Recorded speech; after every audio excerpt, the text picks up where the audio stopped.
and welcome to Cult Movie Cult, where we watch and discuss the horrific, the obscure, and the flat-out strange from the other side of cinema. I'm Mark Dickerson. And I'm Jeremy Fink, and this is the third episode in our series Flash in the Can, the one-hit wonders of cult cinema. Today we'll be discussing 1985's Return to Oz, directed by Walter Murch. Elena! This is our old house. The one the tornado blew away. This is how I got to Oz the first time. Looks like it was a rough trip. This used to be my bedroom. And in there was the kitchen.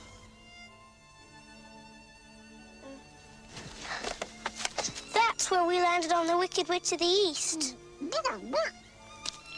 Wicked Witch? But where are all the munchkins? What are you on about, my dear? Oh, no.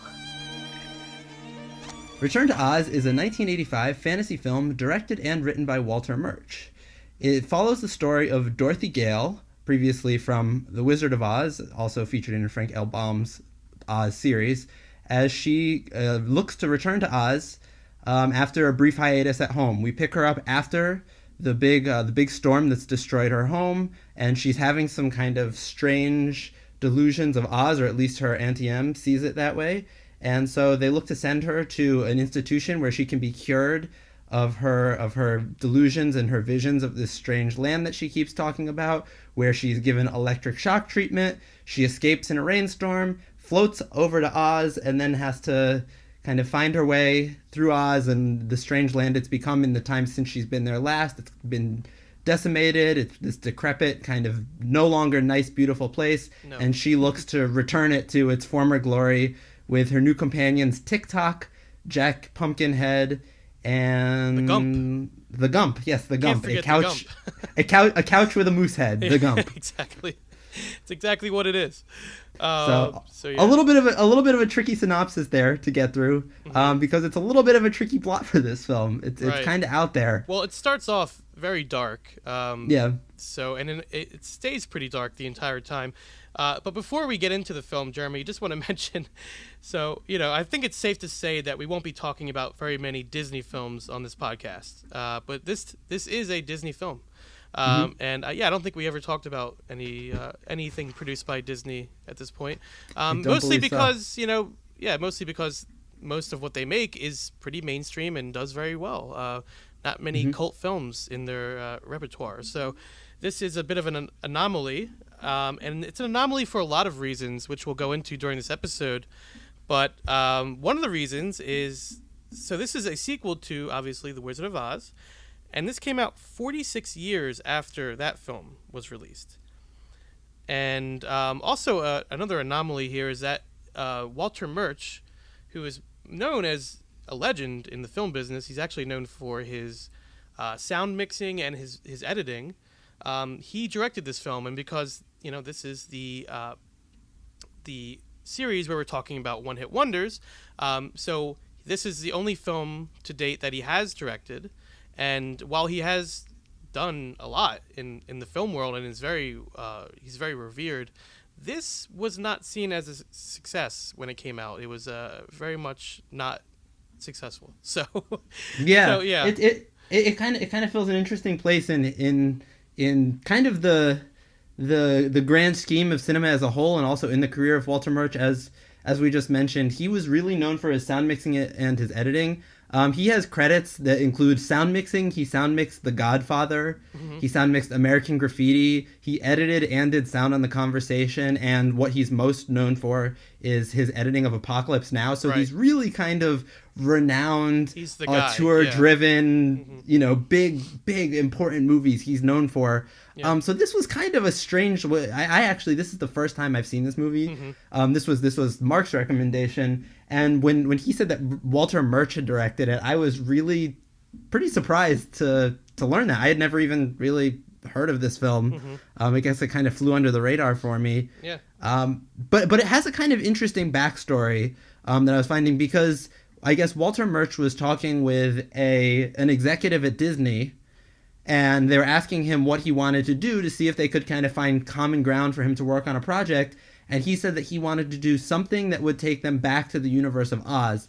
And Disney, so now it's easy to think, oh, Disney has always been this behemoth superpower who's just always successful. But the 80s were not a good time for Disney. They didn't really have a lot of major hits financially. The studio was really struggling, and they owned the rights to the Oz movies. And this would seem like a home run. This would seem like a surefire hit, right? On paper, at least. Yeah. It's a very safe bet for them. So, they kind of were looking to do something with this property because basically they had about 5 years until their rights to the story ran out.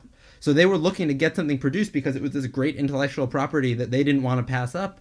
And here comes this guy who had a great reputation in Hollywood for producing really high quality material, saying he wanted to do it. So it was kind of this match made in heaven. But it didn't go exactly as I think Disney would have wanted it to go. And I think a lot of that has to do with the film is just very strange. It's very, the way it came out is, intentionally or not, it's very like surreal. And actually, you had mentioned that I recommended this movie and I had seen it before, which I had, but it's one of those movies that really, it almost feels like a dream. Like you dreamed it, you know what I mean? Because even though I saw it, rewatching it, I'm like, wow, this, like, even now as I'm rewatching, I'm like, this feels like very surreal and strange. Yeah. So, and also I think part of that is because it's a sequel, but it's also sort of a reimagining. So there's a much younger actress playing Dorothy this time around than Judy Garland. How did you feel about that, Mark? How did you feel about the younger actress playing Dorothy? I think a big part of what Walter Murch was trying to do with this film is to emulate more of the books, like to go back to the original novels that came out, the children's stories that were made by L. Frank Baum. I think he wanted to go back to that source material and try to use that as much as he could. And in those stories, Dorothy is, I believe, 11 years old. So she's a kid. Yeah, she's a kid. And so this is more, I would say this better reflects the protagonist from the original story.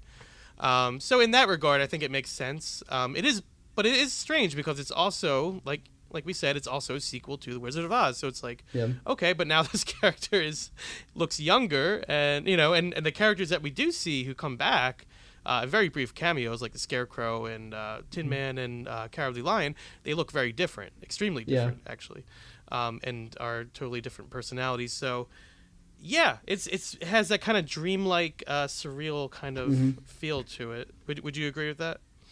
Yeah, I think the way you described it is right on the money. It isn't like just watching a movie about a dream.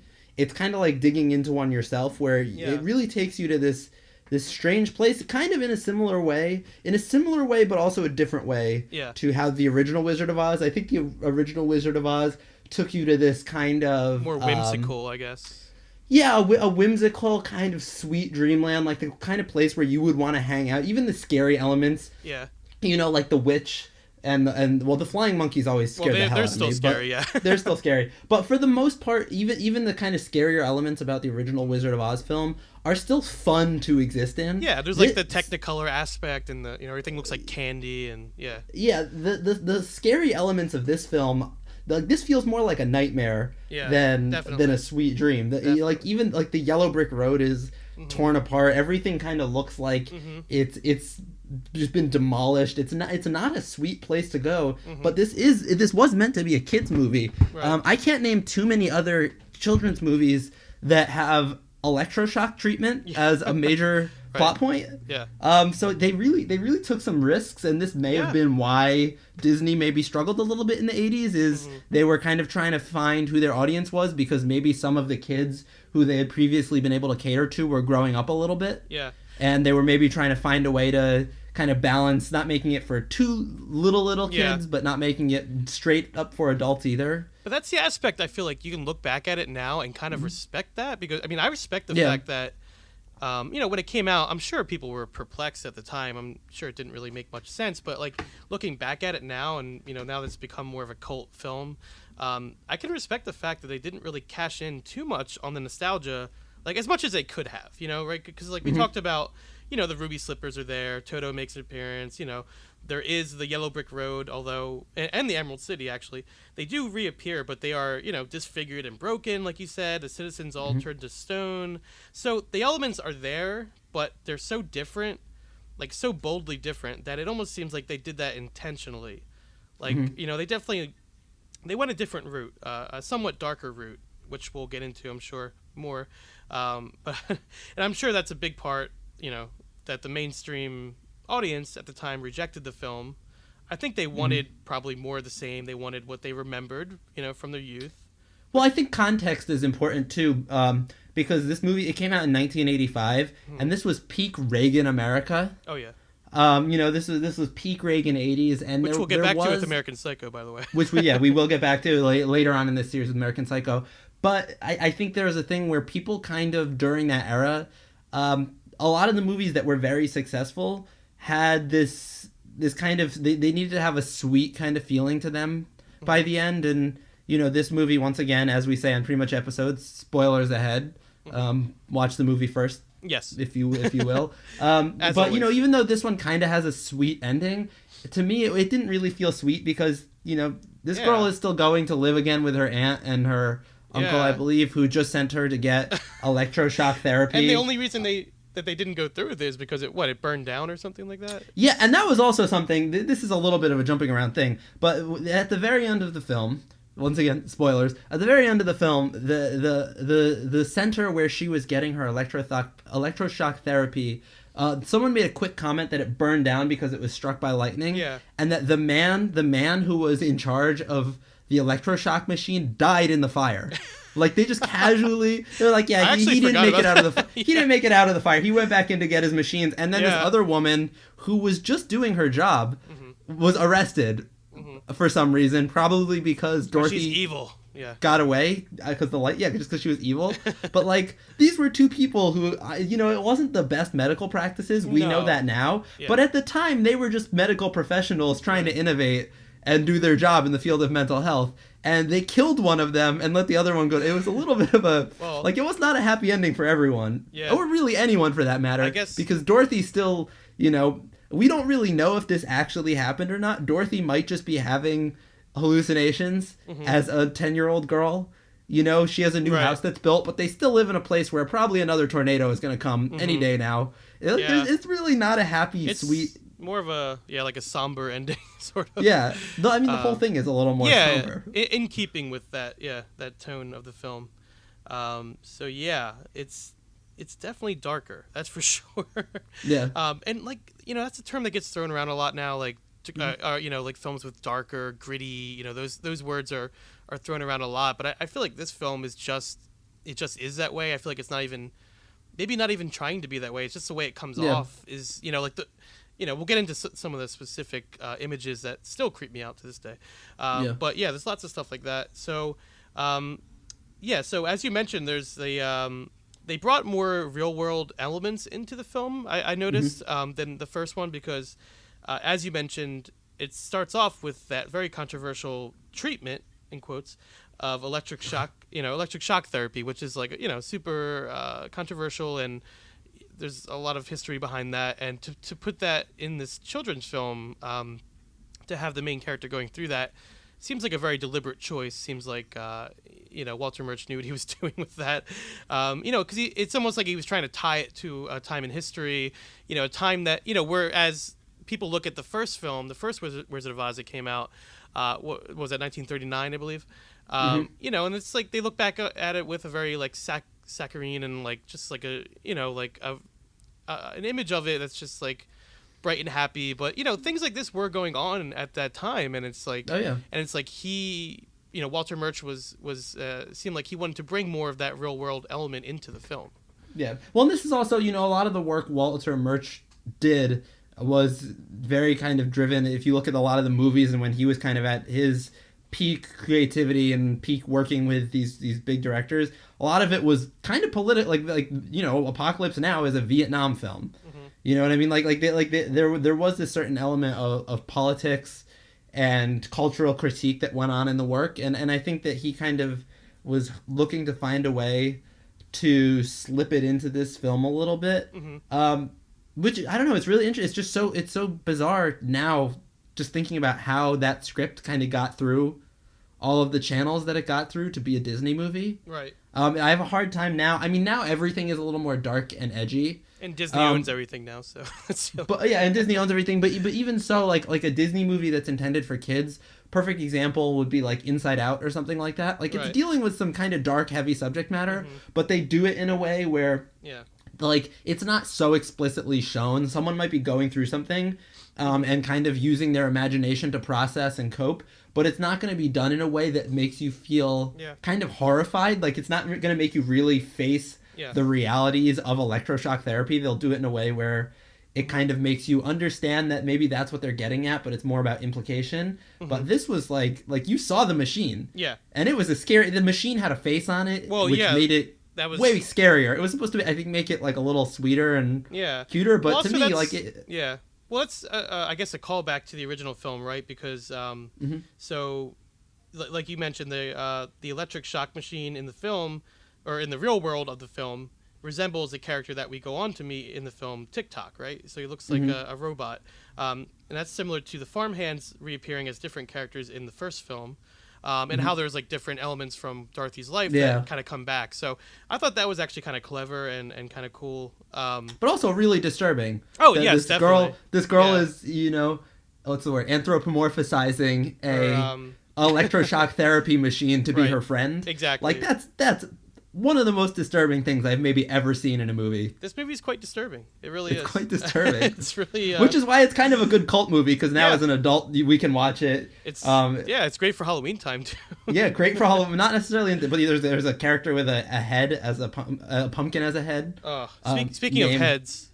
Jack Pumpkinhead. Well, speaking of heads, I was going to bring up... One of the things that endlessly creeps me out is when they show the hallway with the living heads in the glass display cases. I mean, that's just like they're just like blinking at you, and it's just creepy. Like, it's just so creepy. And that, and like the obviously Beware the Wheelers, like those Wheeler characters. Yeah. That's like the thing that if you type in like Return to Oz creepy on YouTube or something, that's what's gonna pop up, I'm sure. Yeah. Because I think it's the image that a lot of people who watch this film in their youth, they just remember that, for better or worse. It's because they just come off as so creepy and like threatening and strange. Which is kind of funny to me, because they're not really good They're also villains. Corny. Yeah, they're also strange. Like, but also like, what are they gonna do? You know what I mean? Yeah. Well, they have no opposable thumbs. And... They get very upset when you steal their lunchboxes, though, apparently. Yeah. Like, I guess they could maybe run you over or, like, knock you down. But, like, past that, there's not real... I don't think they can grab you, No, I don't think so. It's more just the image of them is just very... but they are disturbing. Unsettling. Which is kind of like like you mentioned, the monkeys, the flying monkeys from the original movie. Yeah. And there are lots of things that, like, even though this is... obviously, it's trying to distance itself from that first movie in a lot of ways, and it be more like the books. There are lots of callbacks, and there are lots of similarities and parallels between the two films. Like I just mentioned, the lunchboxes off the tree. In the first film, Dorothy takes an apple off a tree, and the tree attacks her. In this one, she takes a lunchbox off a tree, and that comes back to be not such a good thing as well. So there's things like that that kind of pop up, and the big thing is obviously the ruby slippers, and that's a very specific reference to the classic 1939 film, because in the books it was actually, I believe, silver shoes. They were not silver shoes. Yeah, they were not ruby slippers. So that's something that I guess they really wanted to maintain. I'm not sure if that was Walter Murch's idea or Disney's idea. I'm guessing probably Disney.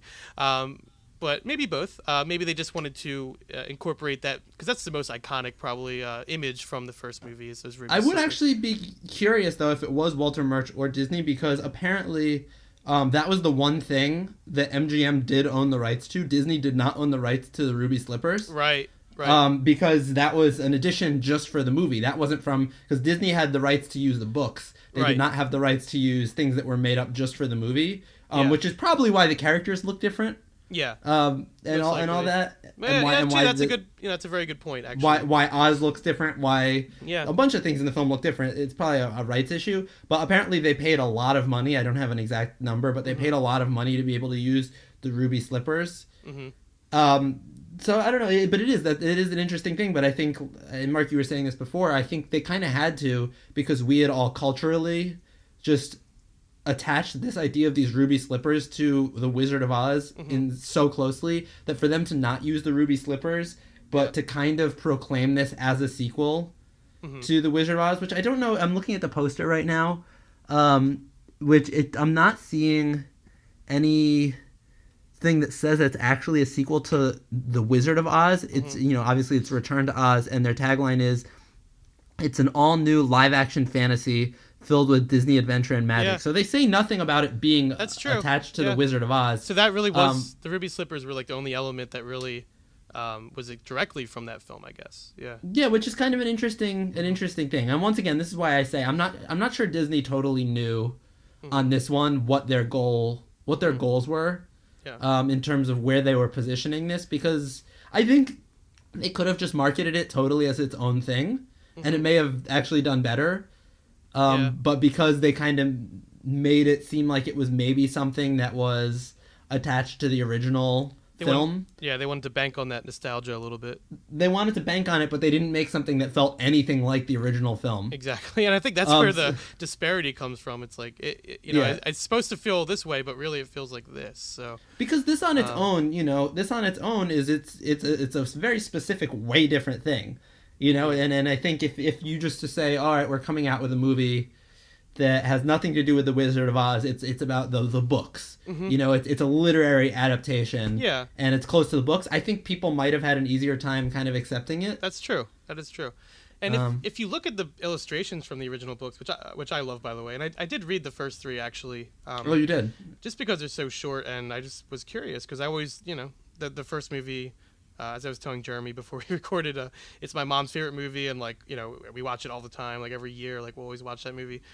So The Wizard of Oz looms very large in my life. So I figured I'd go back, and now that I have a daughter and stuff, I've been more curious about children's books and stuff. So I went back. Has she seen it yet, or is it a little too scary for her? I feel like we're kind of on the verge. The monkeys might freak her out, but yeah, I think soon I'm going to try to show it to her.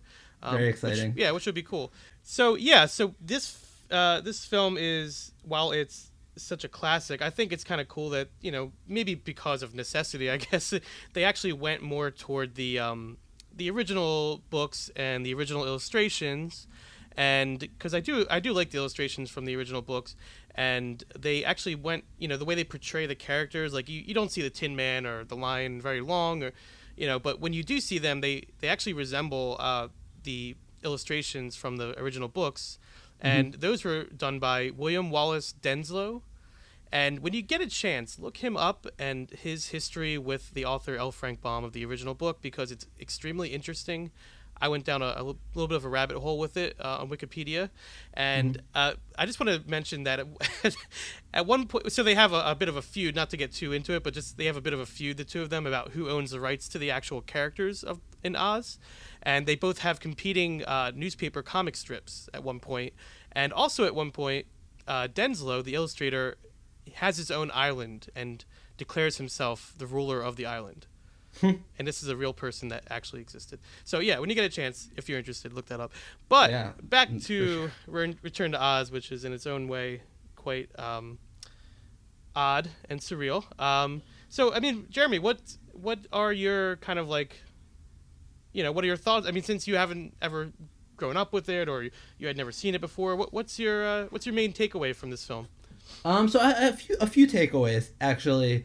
That I thought were interesting. One, obviously, like we said, pretty wild, dark, spooky thing, not what I was expecting at all.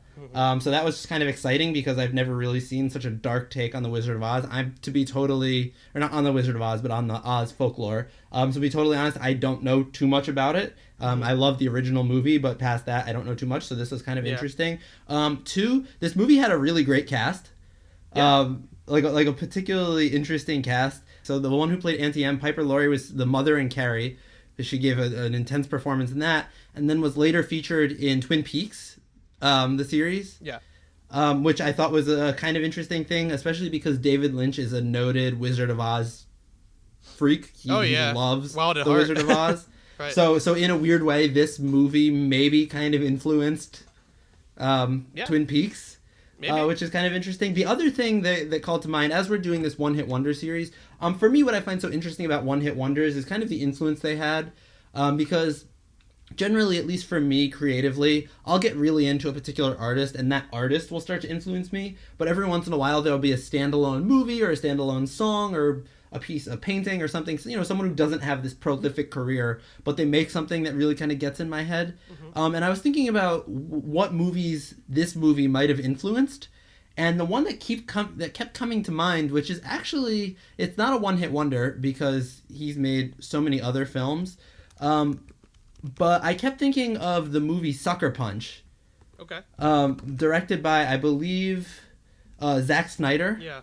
Have you seen Sucker Punch? I've seen like parts of it. I haven't seen the whole thing though. So Sucker Punch follows, it's the story of a young woman who goes to a mental institution, and to deal with the treatments that she was dealing with, which included a looming lobotomy, she kind of imagined this world where she was dancing and fighting off scary monsters. Wow, it's very similar, actually. Which is very similar. And I was thinking about it, and it's kind of that movie's kind of done a similar thing in terms of its following too, where when it came out, it wasn't really that well liked.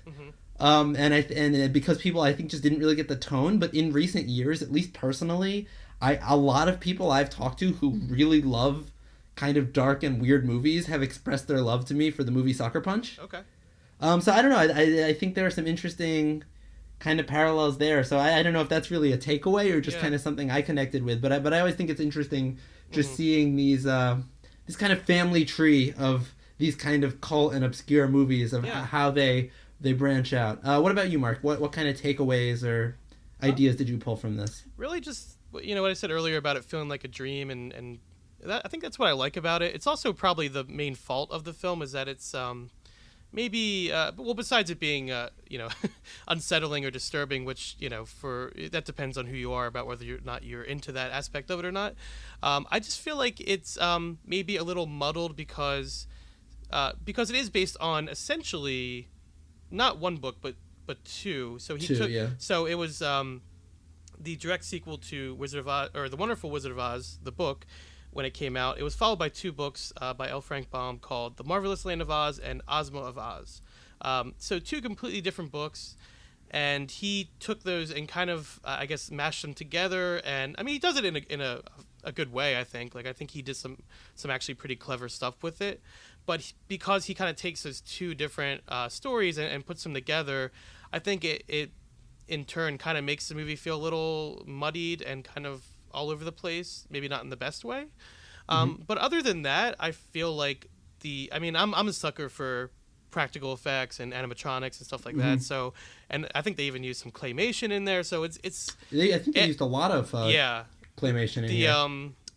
The Gnome King, I believe, was a lot of that was stop animation. So I'm a sucker for those kind of effects, and this movie has tons of it. Even the big prosthetic pumpkin head on Jack Pumpkinhead, I love that stuff. Like, I just, that's the kind of stuff that I'm into. So talking chicken, Belina, I mean, and TikTok himself is really cool, and apparently, to get him to walk, I think there was like a circus performer or something, or a gymnast or someone like that inside the costume, actually on his hands, walking on his hands to get that right. Oh, wow. So, stuff like that, which you just don't see anymore in movies, I just kind of love. And so from that aspect, I really think it's cool. And also, I have a theory where a lot of the reason that people are, get creeped out by older movies and maybe older children's films or things like that, I think it's because they didn't use computer imagery as much. And I think a lot of it it has that textural, like it has that,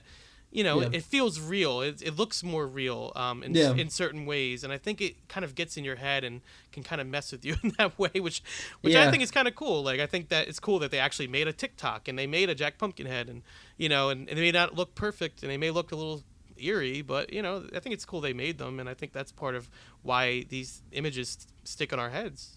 But I don't know. Do you feel the same way, or?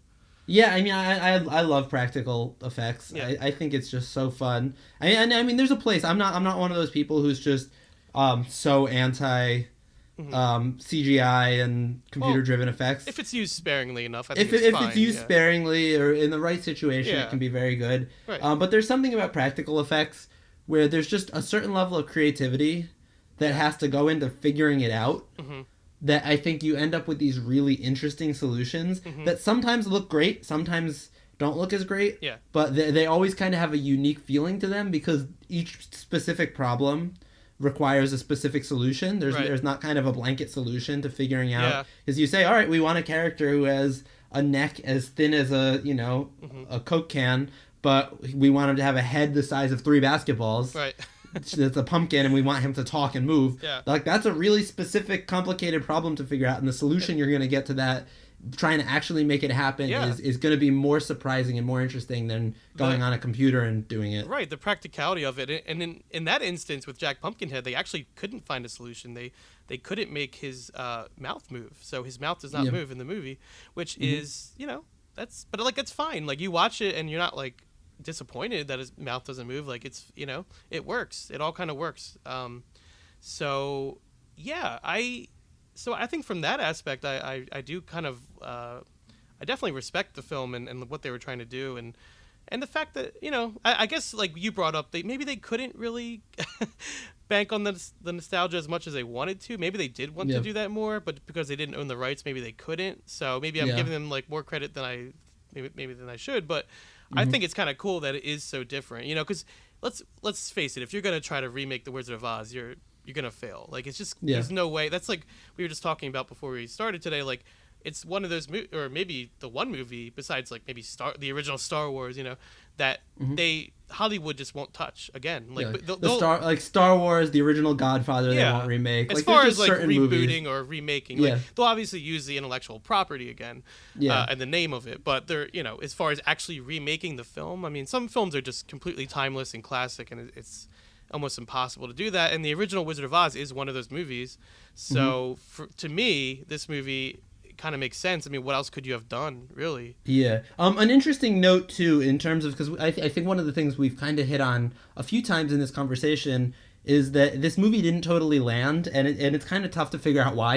I mean, it's not tough to figure out why, having seen the movie, because it's not really a children's movie, right? But not really an adult movie either, which now would do better, but back then not as much. But a couple of things in the production that happened, because this is our one-hit wonder series, so to circle it back to Walter Murch a little bit. Right. So he actually, during the course of filming, he was fired briefly. And Francis Ford Coppola and George Lucas actually petitioned for him to be rehired. And then, I don't remember if it's before or after, but the head of Disney actually either resigned or was fired during that time too.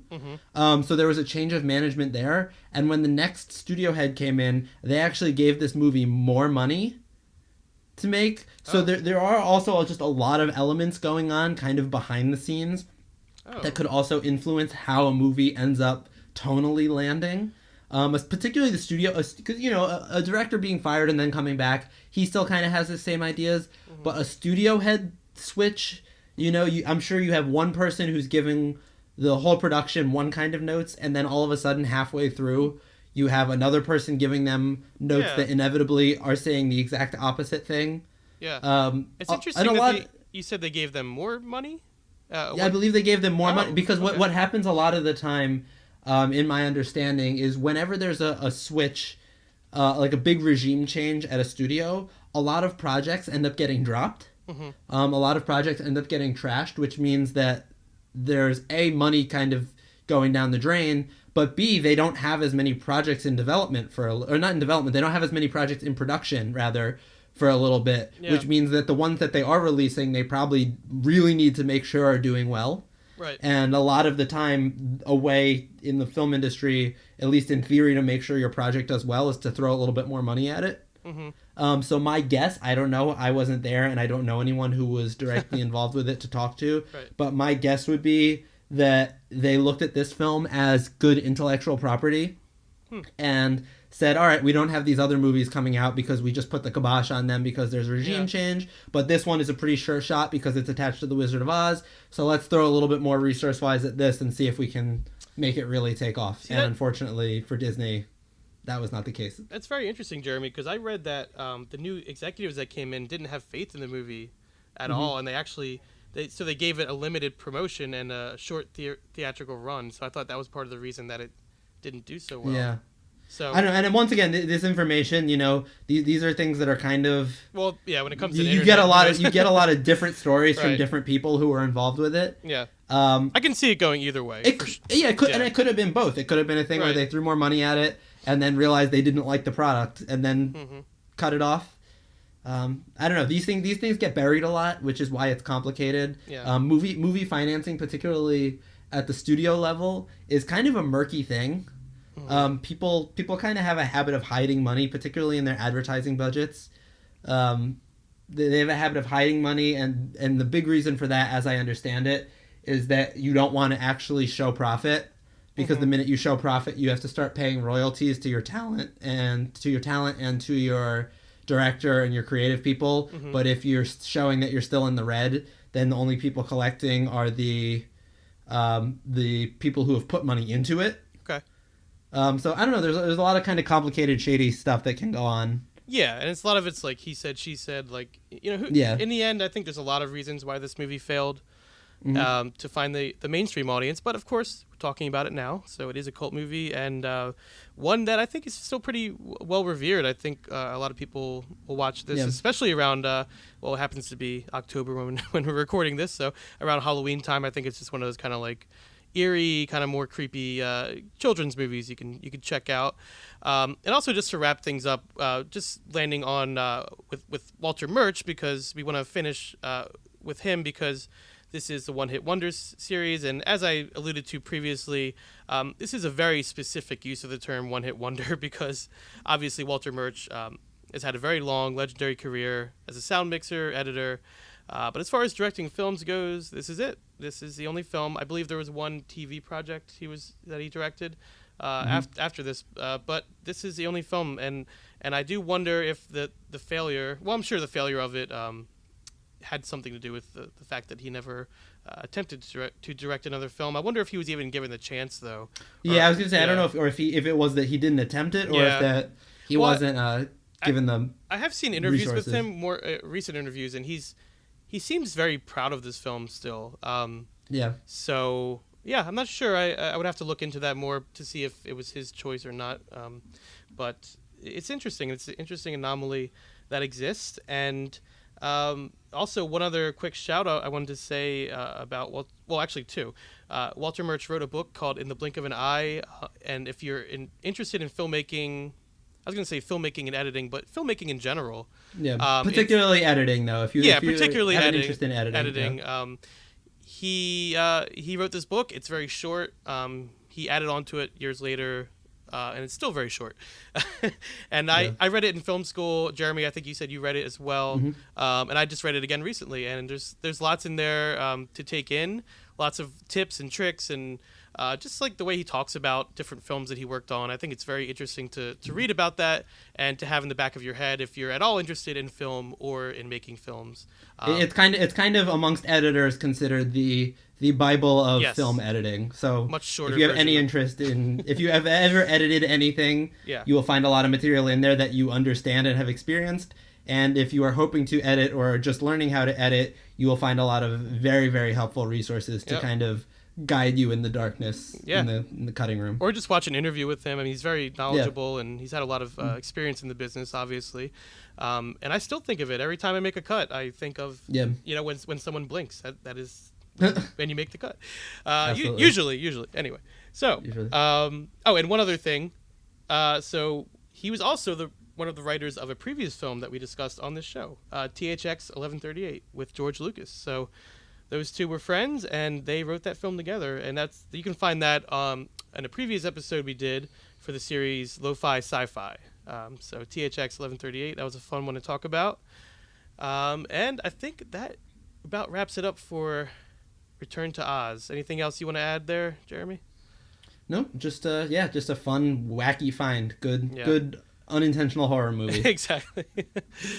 All right. Well, thank you for listening to Cult Movie Cult. You can find us on iTunes, Podbean, and Spotify. If you'd like to contact us, or if you'd like to be a member of the cult and be on the show, you can reach us at cultmoviecult@gmail.com. Thank you for listening to Cult Movie Cult, and we'll see you next time from the other side.